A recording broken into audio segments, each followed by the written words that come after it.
If you or one of your clients are in your mid to late 30s and you're starting to notice that your luteal phase feels different, maybe your PMS has intensified, your sleep feels off, or that your energy just isn't the same, it might not be just stress. These can be early signs that your body is entering perimenopause, that transition leading up to menopause. And in this video, I'm going to share signs to help you recognize these changes and a bonus at the end of 3 diagnostic tests to look into with your healthcare provider so that you can start feeling grounded in your luteal phase and as you head into perimenopause. I'm Omega Zumpano. I'm the creator of the NASM Hormone Health Continued Education Program, Cycle Coach Academy. This was designed for personal trainers, specifically to get continued education for hormone health. And this is Heidi, who I'm popping up on the screen. She used the exact principles you're about to learn about, to manage her own perimenopause symptoms. And at 44, she was experiencing low progesterone spotting 2 weeks before her period. This is a common early sign of some hormonal imbalance. And after focusing on mineral support with magnesium and zinc, her cycle normalized, and she recently celebrated her smoothest, most symptom-free bleed in years. Heidi was experiencing what we're all going to experience. And although it was mild, she also caught it early and was able to address it with nutrition. So if you want to be able to catch it early and course correct in just a few cycles so that you have a more stable perimenopause transition, you are in the right place. Make sure to like this video if you're excited for this, and make sure to click the bell below and subscribe so that you never miss a video on hormone health, fitness, and nutrition. And stay to the end because we're going to talk about some diagnostic tests too. All right, let's talk about the luteal perimenopause flag number 1. One of the first shifts that many women experience is a change in their luteal phase, the time between ovulation and the next period. Cycles that used to be regular might shorten a little bit. PMS may show up earlier, and symptoms like breast tenderness, bloating, irritability, or cramps might even feel stronger. That's because ovulation becomes less consistent during perimenopause, which leads to lower or fluctuating levels of progesterone in relationship to estrogen. And progesterone is that hormone that makes you feel calm and steady. So you might notice that you shift into a more estrogen dominant state, or what clinically looks like progesterone insufficiency. And this is the time in life where cycle tracking, although still important, becomes less relevant. What works better here is to track your symptoms and cycle data for 90 days so you can tell what's actually happening over a longer period of time. Note your temperature shifts, your sleep, and your mood. These patterns over time give you clarity and can help you distinguish true hormonal shifts from everyday stress. Now let's talk about sleep and energy pattern shifts. You might notice that it's harder to fall or stay asleep, especially waking between 2 and 4 a.m. This is a common sign of lower progesterone and changes in cortisol rhythm. So why is this? I'm going to lay out a couple points for you. Progesterone drops. Progesterone is naturally calming and sleep promoting because it increases GABA. That's the brain's brake system.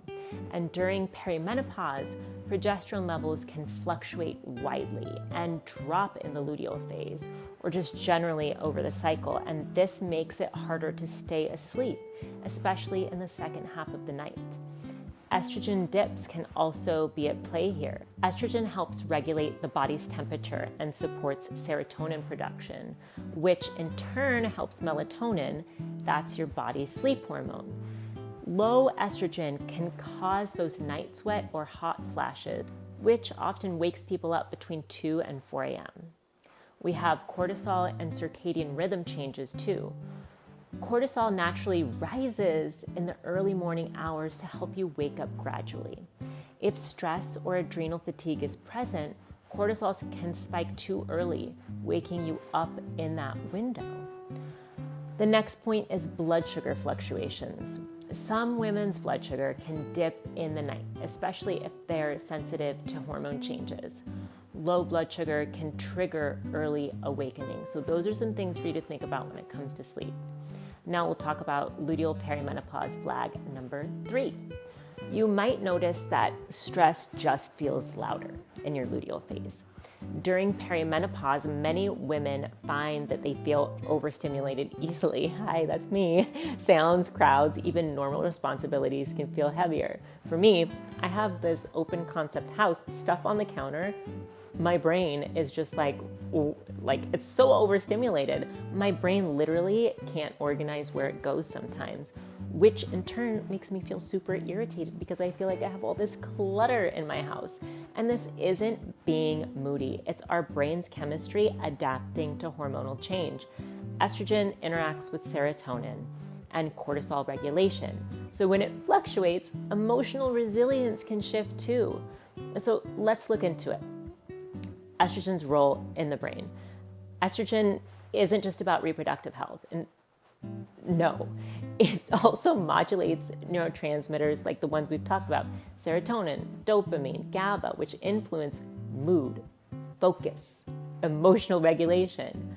When estrogen fluctuates during perimenopause, your brain's usual baseline for handling stressors can shift. Cortisol sensitivity is also at play here because estrogen interacts with the stress hormone cortisol. Even everyday responsibilities or minor sensory input, like a clutter counter, background noise, can feel heavier because your stress response system is more sensitive. If this is starting to connect some dots for you, comment Peri below, just so I know that I'm speaking your language, baby. Now we are going to get into the bonuses. So here are some tests you can talk to your doctor about doing. And while there is no exact test to tell if you're in perimenopause, these are helpful diagnostic criteria, and I'm going to explain why. So excuse you, Hula. When you are going to the doctor, or if you're a coach, when you talk to your client about going to the doctor, use these tests and make sure the doctor is also taking a subjective score like the green scale or the menopause rating scale. The subjective measurements are just as important as objective measurements like lab tests that we're going to go over now. First, I want you to understand what not to do.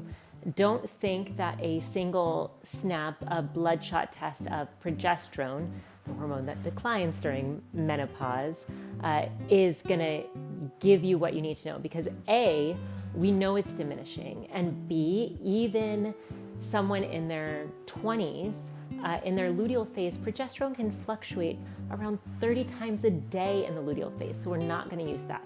So let's get into what could actually help in your late 30s and early 40s. And first up, you've probably heard of this before, and if not, it is the Dutch test. This is the dried urine test for comprehensive hormones. The Dutch test measures free and metabolized forms of estrogen and progesterone and adrenal hormones throughout the day. So it gives a fuller picture of your hormone fluctuations and how your body actually processes them. And then it will give you detailed insight into estrogen dominance, progesterone deficiency, and cortisol patterns. And most women have complexities around that in their perimenopause transition. Next test you and your doctor can consider is called a diurnal cortisol test, or a 4 or 5 point saliva test. And it measures how your cortisol levels fluctuate throughout the day instead of just giving a single snapshot.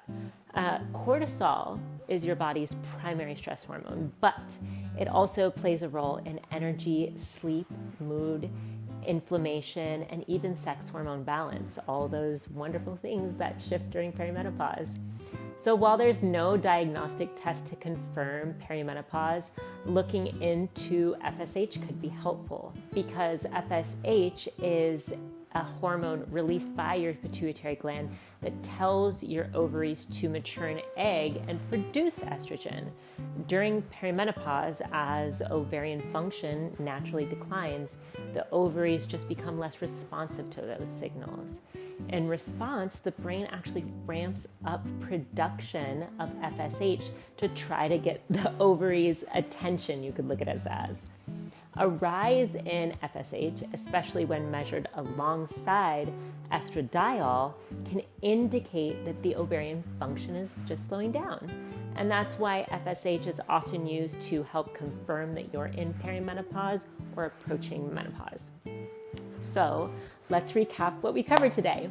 You learned how the luteal phase starts to shift in your 30s, which is why sleep and energy can feel unpredictable. How stress sensitivity increases estrogen and progesterone and how they fluctuate. How stress sensitivity increases estrogen and progesterone and how they fluctuate.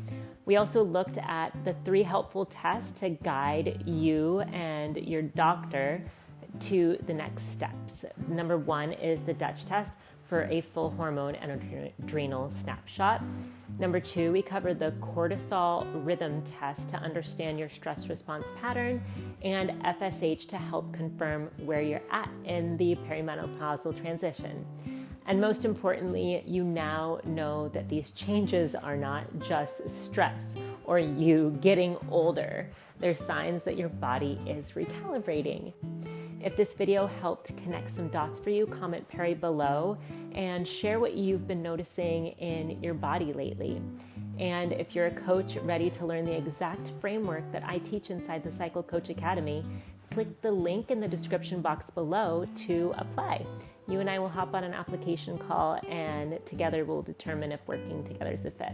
If you want to go deeper into boosting progesterone, this video that I'm popping up on the screen has everything you need to know and will give you practical lifestyle and nutrition strategies that you can use in your luteal phase and through perimenopause.